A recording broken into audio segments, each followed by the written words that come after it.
if you didn't wake up early to watch the first match of this World Cup day, then you probably missed, Nedum, the best match of the tournament so far, a 6-goal thriller between Cameroon and Serbia, two teams that are highly rated. Probably we didn't see their best matches in their opening matches, but they showed up today.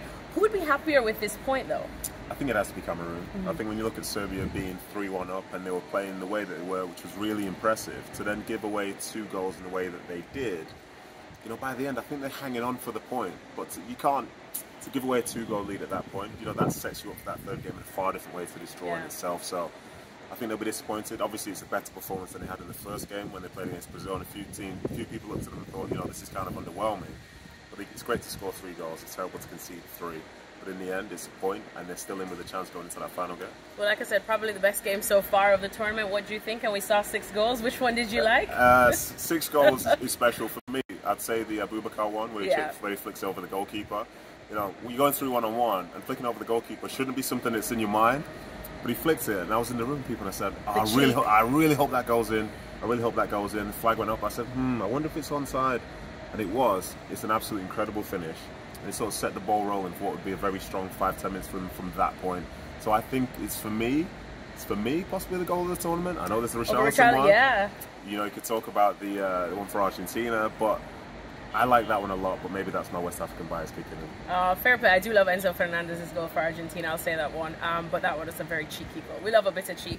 Speaking of that, in terms of speaking of Cameroon, we spoke a lot about Choupo-Moting and whether we'd be able to see the kind of form that he has impressed everyone with at Bayern. Did you see that today? I think so. I think he led the line really well. You know, he was relentless in terms of chasing stuff down, trying to drive the team forward, and I think he was a very important link man for them in terms of their attacks. I think if he wasn't there, maybe they would have struggled. I think defensively he was doing quite well as well. And I liked when they were 3-1 down, they were almost playing like a 4-2-4. I think they had Toko Kambe, they had Choupo-Moting, they had Aboubakar, and they had Mbeumo as well, and they really went for it. The only problem was then when it went to 3-3, it's like now we've got too many attackers on the field. But I really enjoyed it, and I think he's doing a good job for them. He's obviously not getting as many goals as he would like, but he has scored. He's in the groove, and he knows that he's the main man. And who knows, maybe in that last game he can get a result. Yeah, it's not over till it's over. So good news there for Cameroon to fight back to get the point. But some bad news they started out with, and that's that Onana, the goalkeeper, was sent home for disciplinary reasons after a clash with the head coach.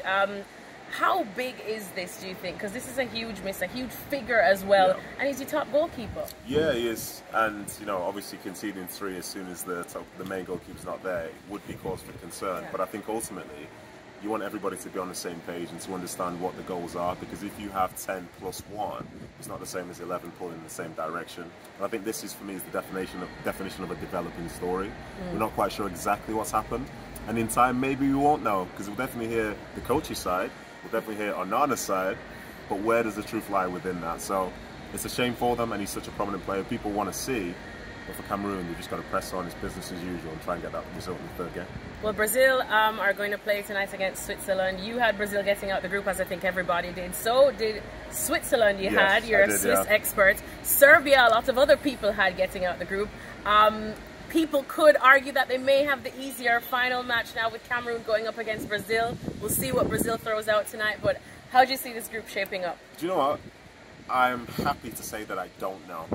I'm more than happy to say that, because I think anybody who says it's going to be an obvious result, I think they miss what football is. Yeah. And there's a sense of jeopardy which now exists within these group games, whereby, like Cameroon with 3-1 down, you think that should be it. That was it. But all of a sudden, when you commit to the point where you are desperate for the goals, things change. So I think going into those last group games, obviously we need to see how Brazil do today. The game's not over until it's over. Football is football, and ultimately this is why we watch. So I'm very excited to see it.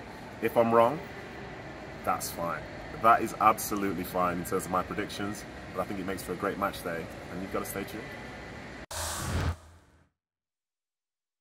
Well, thank you very much for watching ESPN on YouTube. For more sports highlights and analysis, be sure to download the ESPN app. And for live streaming, premium content, and let's not forget as well, ESPN FC 7 days a week. Subscribe to ESPN Plus.